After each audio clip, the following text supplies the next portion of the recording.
Hello everyone, हमारे YouTube channel be healthy में आपका बहुत बहुत स्वागत है। आज हम बात करेंगे एक डायग्नोस्टिक टेस्ट के बारे में जिसका नाम है ESR। E stands for erythrocytes that is red blood cell, S stands for sedimentation यानी कि सेटलिंग होना, जमा होना, आर स्टैंड्स फॉर रेट यानी कि गति। तो जैसा कि हमें इसके नाम से ही पता चलता है कि एरिथ्रोसाइट के सेडिमेंटेशन का जो रेट है that is what is ESR is all about. तो ESR के डेफिनेशन के बारे में बात करते हैं। जो पूरा ब्लड सैंपल होता है उसको जब over the period of 1 hour vertically tube में स्टैंड किया जाता है तो क्या होता है, जो रेड ब्लड सेल्स होते हैं वो at the bottom of the tube settle down होने लगते हैं। यही सेटल डाउन होने का जो स्पीड होता है ना, वही ESR है। ठीक है, और इसको रिपोर्ट किया जाता है in that is millimetres per hour. ठीक है, अब बात करते हैं इसके प्रिंसिपल के बारे में। तो क्या होता है कि जब हम कोई ब्लड सैंपल लेते हैं, उस ब्लड सैंपल को ट्यूब में रखते हैं और उसमें एंटीकोएगुलेंट ऐड करते हैं और उस ट्यूब को वर्टिकली स्टैंड करते हैं over the period of 1 hour, तो क्या होता है कि जो रेड ब्लड सेल्स होते हैं वो ट्यूब के बॉटम पे सेटल डाउन होना शुरू करते हैं और इसी की जो स्पीड है सेडिमेंटेशन की, उसी को मेजर किया जाता है, that is what is ESR। ठीक है, बेसिकली इसमें जो RBC कॉलम का जो सेडिमेंटेशन होता है ना, उसकी लेंथ को मेजर किया जाता है और उससे ही उसका ही जो कैलकुलेशन है that is what is ESR। ठीक है, जैसा कि मैंने आप लोगों के लिए एक डायग्राम बनाया है, उसको एडिट करके डाला है कि नॉर्मल ब्लड सैंपल को आफ्टर 1 आवर अगर हम चेक करते हैं तो क्या होता है कि RBC नीचे सेटल डाउन होता है, उसके ऊपर WBC और प्लेटलेट की लेयर होती है और सबसे ऊपर जो है फ्लूइड पार्ट होता है दैट इज़ द प्लाज्मा। तो यही RBC की सेटलिंग का जो रेट है that is what is ESR। I hope you understand. Okay, अब हम जानेंगे कुछ बेसिक्स के बारे में, जैसे कि RBC जो है वो नेगेटिवली चार्ज है। ये क्यों चार्ज है नेगेटिवली, उसके बारे में बात करते हैं। RBC एक सेल है और हर एक सेल की एक सेल मेम्ब्रेन होती है। RBC की जो सेल मेम्ब्रेन है वो बनी होती है लिपिड बायलेयर से। Lipid bilayer is made up of phospholipid and cholesterol. Phospholipid को अगर हम डिवाइड करें तो फॉस्फेट एंड लिपिड्स। फॉस्फेट जो होते हैं वो नेगेटिवली चार्ज होते हैं, लिपिड में कोई चार्ज नहीं होता, इसीलिए जो सेल मेम्ब्रेन है उसकी जो ग्लाइकोकैलिक्स है उसकी नेगेटिव चार्ज होने की वजह से RBC जो है वो नेगेटिव चार्ज होता है इन नॉर्मल कंडीशंस, जैसा कि आप डायग्राम में देख सकते हैं। ठीक है, अब हम बात करेंगे कि रोलेक्स फॉर्मेशन क्या होता है। नॉर्मल कंडीशन में क्या होता है कि सर्कुलेशन में जो RBC होता है वो यूनिफॉर्मली सस्पेंडेड होता है, मगर रोलेक्स फॉर्मेशन में क्या होता है, RBC जो है वो एक दूसरे के ऊपर स्टैकिंग करता है, जमा होने लगता है and it forms a long chain, that is what is Rolex formation is all about. ठीक है, ओके, अब हम बात करेंगे कि नॉर्मली क्या होता है, RBC जो है उसका सरफेस नेगेटिव है, जैसा कि हमने पहले ही देखा। और यहाँ पे जैसे कि आप पहले डायग्राम में देख सकते हैं कि दो RBC के सेल्स जब आपस में मिलते हैं तो नेगेटिव नेगेटिव यानी कि सिमिलर जो होते हैं उनके रिपेलिंग की वजह से वो एक दूसरे को रिपेल करते हैं और रोलेक्स फॉर्मेशन यानी कि लॉन्ग चेन स्टैकिंग की जो प्रोसेस है वो नहीं हो पाती है, जिसकी वजह से RBC जो होता है वो धीरे धीरे धीरे धीरे सेटल डाउन होता है। ठीक है, अब हम देखेंगे कि एग्जैक्टली होता क्या है इन्फ्लेमेटरी कंडीशंस में। तो इन्फ्लेमेटरी कंडीशन में हमारा जो डिफेंस मैकेनिज्म है WBCs, उसमें से जो न्यूट्रोफिल एंड मैक्रोफेजेस हैं वो हमारे ब्लड के अंदर TNF यानी कि ट्यूमर नेक्रोटिंग फैक्टर इंटरल्यूकिन 1 and 6 को सिक्रेट करता है, जो कि सर्कुलेशन में जाने के बाद लिवर में एंटर करते हैं। लिवर जो है फाइब्रिनोजेन बनाता है, फाइब्रिनोजेन जो है वो इलेक्ट्रोपॉजिटिव है। अब वो क्या करेगा, RBC की जो नेगेटिविटी है उसको उसमें पॉजिटिविटी क्रिएट करेगा। ठीक है, पॉजिटिव चार्जेस डेवलप होंगे तो क्या होगा, RBC जो है वो कोएगुलेट हो जाएंगे, आपस में चिपक जाएंगे, भारीपन होगा, वेट जो है वो इंक्रीज़ होगा, डेंसिटी बढ़ेगी, जिसकी वजह से सेडिमेंटेशन बहुत फास्ट होगा और ESR बढ़ जाएगा। ESR जो है वो कुछ फैक्टर्स पर डिपेंड करता है, जैसे कि pro sedimentation factors and anti sedimentation factors. Pro sedimentation factors में क्या होता है कि जो फाइब्रिनोजेन है, इम्यूनोग्लोबुलिन्स हैं, एक्यूट फेज रिएक्टेंट्स हैं, ये जो भी प्लाज्मा प्रोटीन्स हैं जो कि किसी इन्फेक्शन, इन्फ्लेमेशन, ऑटोइम्यून कंडीशंस में रिलीज़ होता है ब्लड के अंदर, वो सब इलेक्ट्रोपॉजिटिव होने की वजह से RBC जो है उसके सरफेस की नेगेटिविटी को दूर करके रोलेक्स फॉर्मेशन को एनहांस करता है, सेडिमेंटेशन बढ़ता है और ESR बढ़ता है। ठीक है, और जो एंटी सेडिमेंटेशन फैक्टर है उसमें एक कारण बताया गया है कि RBC के सरफेस की नेगेटिविटी की वजह से सेडिमेंटेशन डिक्रीज़ होता है और ESR डिक्रीज़ होता है। अब हम बात करेंगे ESR की स्टेजिंग के बारे में।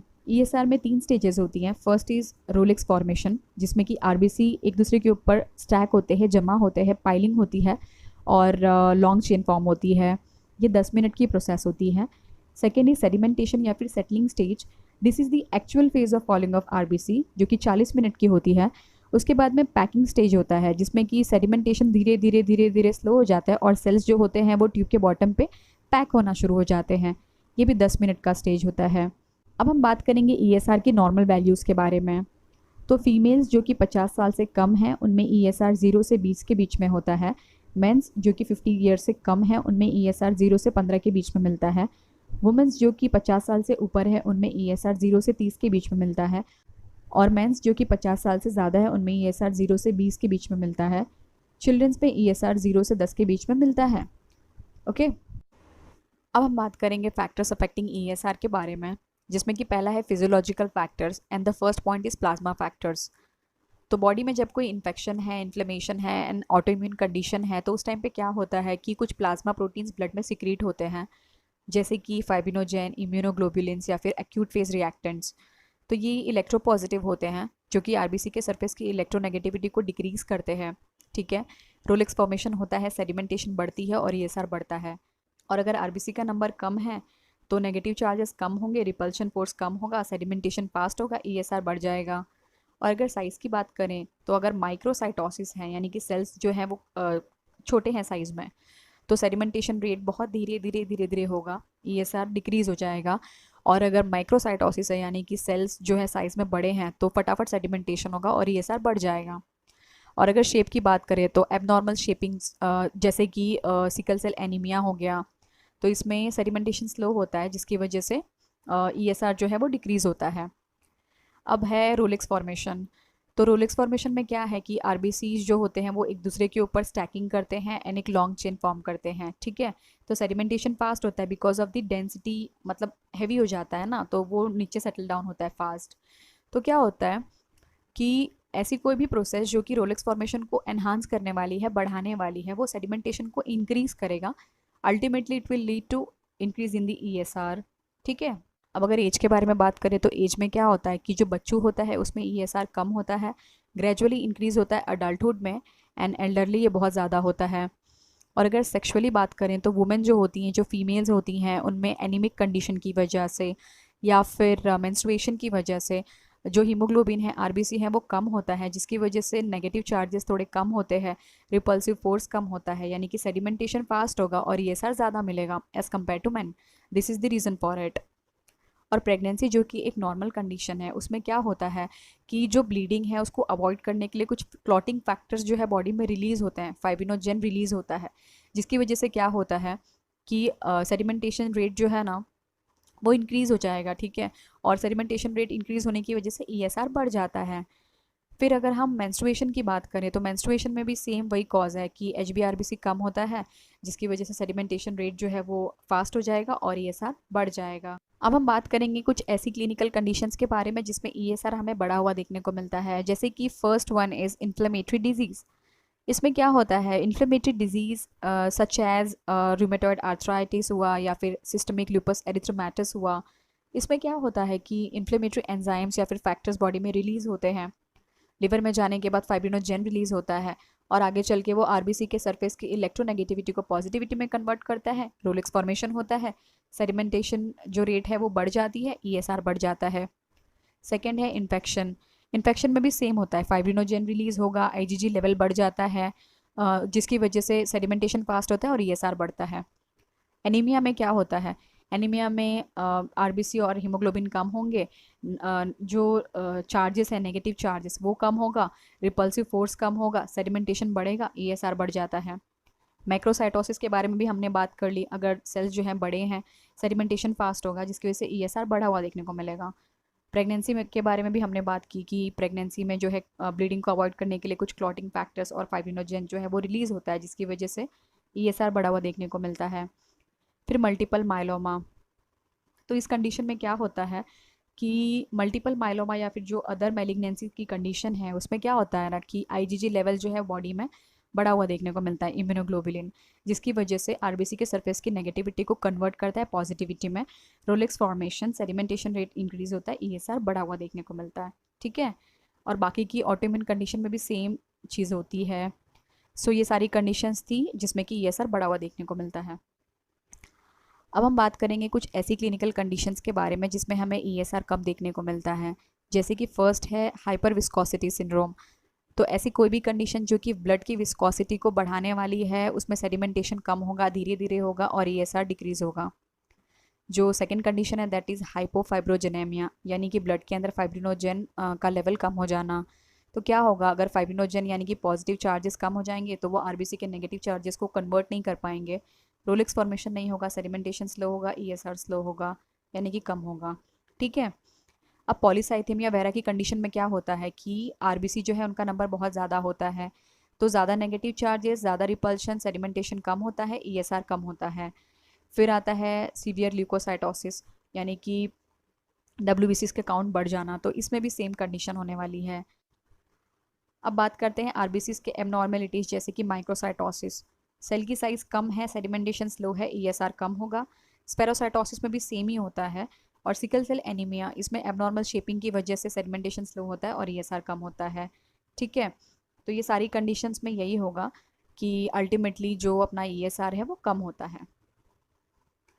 अब हम कुछ ऐसे ड्रग्स के बारे में बात करेंगे जो ESR को बढ़ाने का काम करते हैं, जैसे कि डेक्स्ट्रॉन है, मिथाइल डोपा है। अगर कोई ओरल कॉन्ट्रासेप्टिव पिल्स लेता है तो उसका ESR बढ़ा हुआ देखने को मिलता है। फिर पेनिसिलामाइन है, थियोफाइलिन है, विटामिन E है। ये सब कुछ जो भी हैं वो ESR को इन्हांस करने का काम करते हैं, इंक्रीज़ करने का काम करते हैं। अब हम बात करेंगे ऐसे ड्रग्स जो कि ESR को डिक्रीज़ करने का काम करते हैं, जैसे कि एस्पिरिन हुआ, स्टेरॉइड्स हुआ, क्विनीन हुआ। ये कुछ मेडिसिन हैं जो कि ESR को डिक्रीज़ करने का काम करती हैं। अब कुछ ऐसी कंडीशंस भी हैं जिसके अंदर आरबीसी बहुत ज़्यादा बढ़ जाता है, that is more than 100 mm/h। इसमें क्या है, first one is multiple myeloma, जिसके अंदर फाइब्रिनोजेन और IgG का लेवल बढ़ जाता है। तो क्या होता है कि ये आरबीसी के नेगेटिव सरफेस की इलेक्ट्रोनेगेटिविटी को पॉजिटिविटी में कन्वर्ट करते हैं, रोलेक्स फॉर्मेशन होता है, सेडिमेंटेशन बढ़ता है, ESR बढ़ता है। एक्टिव टिश्यू डिसऑर्डर जैसे कि SLE, RA and other auto immune disease, जो कि हमने पहले ही देख लिया। अब टीबी में क्या होता है, इसमें लंग जो है उसके सेल डैमेज होंगे, तो अगेन वही बात है, सेलुलर इंजरी होगा, इन्फ्लेमेटरी एंजाइम्स रिलीज़ होंगे, लिवर में जाएंगे, लिवर में फाइब्रिनोजेन रिलीज़ होगा और फाइब्रिनोजेन की वजह से नेगेटिविटी जो है आरबीसी की पॉजिटिविटी में कन्वर्ट होगी, रोलेक्स फॉर्मेशन होगा, सेडिमेंटेशन बढ़ेगा, ESR बढ़ेगा। ठीक है। और मैलिग्नेंसी के बारे में हमने पहले ही बात कर ली। एंड सीवियर एनीमिया भी सेम होगा कि अपना HbRBC कम होगा, जिसकी वजह से कम नेगेटिव चार्जेस, कम repulsion, sedimentation will increase and ESR will increase. So these are some conditions in which we will get very very high ESR. Okay? अब हम बात करेंगे ESR के सिग्निफिकेंस के बारे में। ESR जो है ना वो एक नॉन स्पेसिफिक टेस्ट है, वो किसी भी कंडीशन में बढ़ जाता है। मतलब अगर इन्फेक्शन है, इन्फ्लेमेशन है, ऑटो इम्यून कंडीशन है, मैलिग्नेंसी है, एनीमिया है, तो वो किसी भी कंडीशन में बढ़ जाएगा, जिसकी वजह से हम ये एग्जैक्ट नहीं बता सकते कि बीमारी का कारण क्या है, बीमारी क्यों हुई है, एग्जैक्ट क्या उसका लोकेशन है, वो हमें नहीं पता चलने वाला है। ठीक है। तो it's a non specific test first of all, मगर ये टेस्ट जो है वो थोड़ा सस्ता है as compare to the other test. और जब पेशेंट को कोई कंप्लेंट होती है तो उसमें हम ये करा ही लेते हैं as a initial screening test. ठीक है। फिर थर्ड क्या है कि ESR जो है ना वो किसी भी इन्फ्लेमेटरी कंडीशन की सिवियरिटी को जानने के लिए किया जाता है, डिजीज़ की एक्टिविटी को जानने के लिए किया जाता है। फिर अगर हम कोई इन्फ्लेमेटरी कंडीशन को ट्रीट कर रहे हैं तो ट्रीट करते हुए उस डिज़ीज़ के प्रति क्या रिस्पॉन्स आया, मतलब उस थेरेपी का क्या रिस्पॉन्स आया पेशेंट में, हमें वो पता चलता है। इसलिए it is useful to monitor the course of disease and the response to the therapy. ठीक है। उसके बाद में ये कुछ क्रॉनिक डिजीज़ेस के अंदर हमें प्रोग्नोसिस बताता है एंड बहुत ज़्यादा यूज़फुल है in detecting and monitoring certain conditions, जैसे कि आर्थराइटिस की कंडीशन हो गई, ट्यूबरक्लोसिस की कंडीशन हो गई, ऑटो इम्यून की कंडीशन हो गई। ठीक है। Okay, so this was all about today's video. अगर आपको हमारा वीडियो अच्छा लगा तो इसे लाइक करें, कमेंट करें, शेयर करें और हमारे चैनल को सब्सक्राइब करें। धन्यवाद।